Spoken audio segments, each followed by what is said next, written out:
जो अभी तक इतना एक्सप्लोर नहीं हुआ है। आप उसे ऑफबीट लोकेशन भी बोल सकते हो। और आप सामने देख सकते हो क्या घने जंगल हैं और एक छोटी सी टूटी सी रोड जा रही है। हाँ जी, इस बार हम आए हैं इस छोटे से गांव में जो कि पौड़ी डिस्ट्रिक्ट में पड़ता है और इसका नाम है खिरसू। खिरसू अभी तक इतना एक्सप्लोर करने में नहीं है। मोस्टली लोग उत्तराखंड के जो पॉपुलर डेस्टिनेशंस हैं बस वहीं तक होके आ जाते हैं। पर अगर आपको उत्तराखंड की एक रियल ब्यूटी भी देखनी है तो आप इस गांव को विज़िट कर सकते हैं। हम इस बार खिरसू के एक छोटे से गांव तौलियों में आए हैं जहाँ पे एक होम स्टे है। एक अंकल आंटी उस होम स्टे को चलाते हैं। ज़्यादा बड़ा नहीं है, सिर्फ 2 कमरे का होम स्टे है।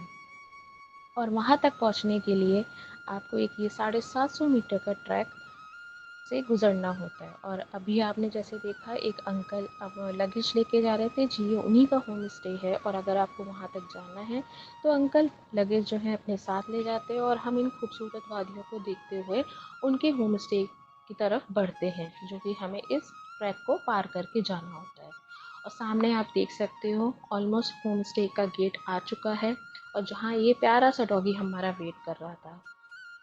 अगर आप पहाड़ से वाकिफ़ हो तो आपको ऐसे ये जो डॉगी होते हैं हर जगह मिल जाएंगे जो आपको वहाँ का रास्ता बताते हैं जहाँ भी आपको जाना हो। इस छोटे से गांव में मुश्किल से मुश्किल 4 से 5 घर हैं। उनमें से एक घर है जो अंकल आंटी अपना होम स्टे चलाते हैं। सामने आप देख सकते हो काफ़ी बाग बगीचे का एरिया है। और ये जो है मेन गेट है, जो सीढ़ियाँ हैं नीचे उतरते हुए, और सामने जो है आंटी खड़ी है हमारे वेलकम के लिए। हाँ जी, ये अंकल आंटी हैं जो हमें 1 हफ्ते तक पूरी सेवा देना चाह रहे थे और इन्होंने बढ़िया हमारा वेलकम किया, हमें अच्छे से खिलाया पिलाया। और सामने आप देख सकते हो इस होम स्टे का नाम है पीकॉक होम स्टे। हमने पूछना भी चाहा कि उन्होंने ये पीकॉक होम स्टे नाम क्यों रखा। शायद यहाँ पे काफ़ी मोर आते होंगे, पर ऐसा कुछ भी नहीं था।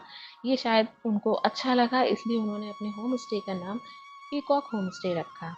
अगर आप यहाँ से उतरोगे तो आपको सामने ये सारा किचन गार्डन मिल जाएगा जहाँ पे आपको काफ़ी ऑर्गेनिक सब्जी, फल, फ्लावर्स, हमने बहुत कुछ एक्सप्लोर किया, बहुत कुछ सीखा, नेचर से जुड़ी हुई चीज़ों के बारे में हमने जाना।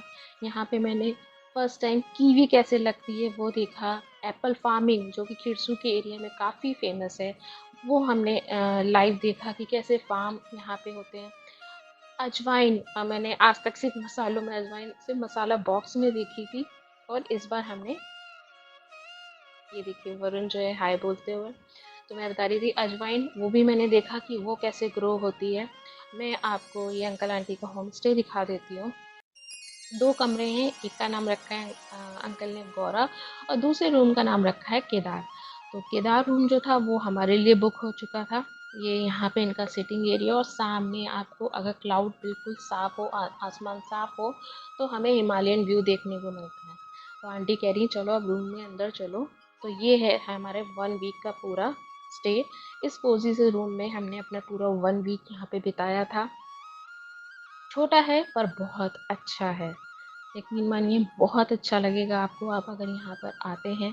बिल्कुल नेचर से जुड़ा हुआ है, कोई शोबाजी नहीं है, कुछ नहीं है, सब रियल है। ऑर्गेनिक सब्जियाँ, ऑर्गेनिक मसाले, इवन अगर आप सांस भी ले रहे हो ना तो उसमें भी आपको बहुत फ्रेश फील होगा।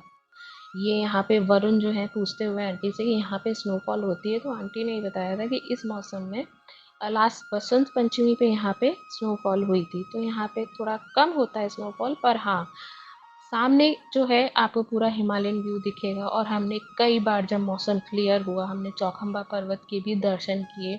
यहाँ से केदार घाटी का भी जैसे कि हमें नहीं पता है पर अंकल आंटी हमें पूरा बताते थे कि इस एंड पे ये वाला है पीक है, यहाँ पे ये वाला पीक है। और ये सामने आप देख सकते हो आंटी की एक पेट है, कैट मुन्नू। ये अंकल आंटी ने स्पेशली यहाँ पे इसलिए पाली हुई है कि जो ये जितने भी आसपास के छोटे चूहे ये सब जो है इनसे ये आंटी का घर जो है बचा सके। मैं आपको बताना भी चाहूँगी कि इसके पीछे एक पार्क भी है जो उत्तराखंड गवर्नमेंट ने वहाँ पे बनाया हुआ है। और ऐसा कहना है कि वहाँ पे एक भालू की भी फैमिली रहती है। और ये आंटी ने अभी जस्ट हमारे ही सामने ये बीटरूट निकाले। तो जब हमने इनका किचन गार्डन एक्सप्लोर किया तो आंटी ने हमें बहुत कुछ दिखाया। ये फ्रेश बीटरूट था जो हमने खाया भी बाद में, और बहुत ही डिफरेंट टेस्ट था। मीन्स समझ में आ रहा था कितना हम शहरों में मिलावट भरा खाना खा रहे हैं, इतना मीठा। और ये अमेरिकन कॉर्न के पेड़ जो मैंने सीरियसली फर्स्ट टाइम देखे थे, और मैंने इनका पूरा प्रोसेस भी जानना चाहा कि ये उगते कैसे हैं, कैसे लगते हैं। और ये आंटी इस समय दिखा रही है अपने किचन गार्डन की चेरी टोमेटो। इसकी जो चटनी बनती है बहुत लाजवाब होती है। आंटी ने हमें कई बार इस चेरी टोमेटो की चटनी बना के खिलाई। और ये हरी मिर्च, मीन्स आप देख सकते हो छोटी से छोटी चीज़ आपको उनके किचन गार्डन में मिल जाएगी। कहीं पे उन्होंने भिंडी लगा रखी है, कहीं पे हरी मिर्च, टोमेटो। और ये जो आप बीन्स देख रहे हो ना, ये एक तरीके की पहाड़ी दाल होती है जो आंटी इस सीज़न में लगा के फिर पूरे सर्दियों के लिए स्टॉक बना के रखती हैं। इसको निकालती हैं, फिर छीलती हैं, फिर जो उसमें से राजमा टाइप जो भी पहाड़ी दाल होती है ना, उसको धूप में अच्छी तरीके से सुखा के सर्दियों के लिए अपना स्टॉक बनाती हैं। तो आप सोच रहे हो, ये वरुण मुझे दिखाना चाह रहे हैं, ये अभी-अभी निकाल के लाए थे रेडिश मूली।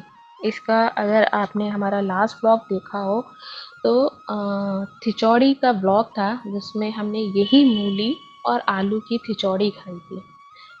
हमारी बेटी को भी ना ये बहुत कुछ नया देखने को मिल रहा था।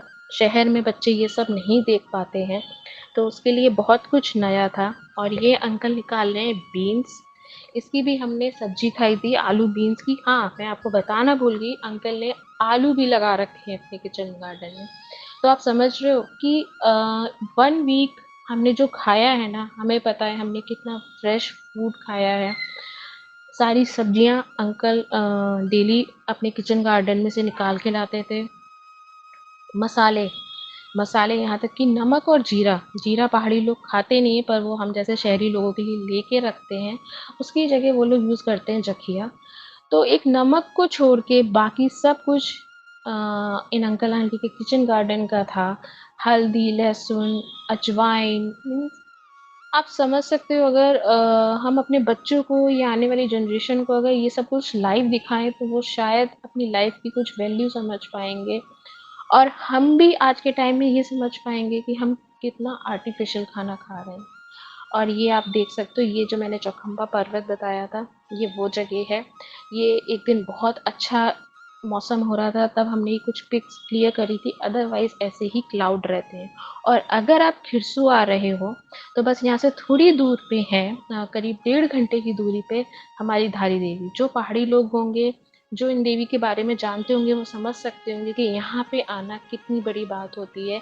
इन्हें जो है उत्तराखंड के 4 धामों का क्षेत्रपाल कहा जाता है। तो कुछ ऐसा था हमारा ये छोटा सा व्लॉग। अगर